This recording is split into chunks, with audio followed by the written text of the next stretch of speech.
Now this was a miracle. It actually was a huge miracle. I mean, the apostles had seen Jesus perform a number of miracles before this. And then they get here on top of the mountain, and Jesus says, well, we need to have food. Go out and buy some. They have no idea that Jesus can do this because it's just astronomical. There are 5,000, at least 5,000 men. There could be a lot more women and children out there. There are a lot of people out there. And Jesus tells them to feed them.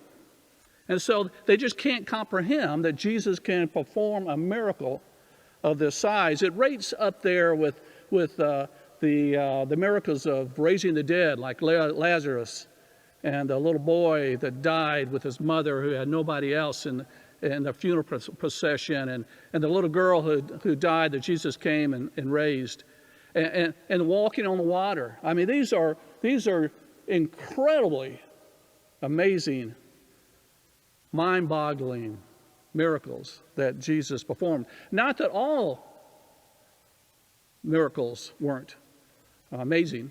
They were all amazing. Jesus didn't do anything if it wasn't for a point. And of course, the point was to show the people that he was somebody special and they should listen to his words. But this particular miracle had something else to it. And it's a very important miracle because it's the only miracle, in fact, that's in all four of the Gospels, the four synoptic Gospels: Matthew, Mark, Luke, and John. There are no other miracles in all four of them. That's the same one. And so the Gospel writers thought that this was very, very important. And the reason it is because it's a precursor to our Mass.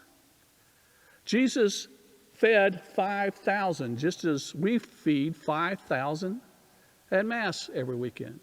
He fed them bread as we feed them bread. And on top of that is an amazing miracle. Just as when we have Mass, it's an amazing miracle. The consecration is a miracle above all miracles on this earth. It's as big as any of the miracles that Jesus performed while he was here. And then, as we see in the gospel today, where they had leftovers, we, of course, have leftovers. He had enough to go out and feed those people that were lame and that couldn't make it up to the mountain.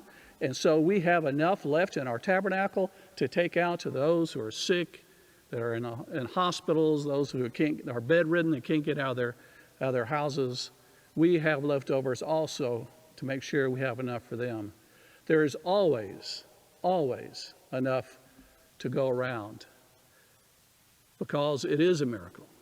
It's one of the greatest, amazing miracles that we have.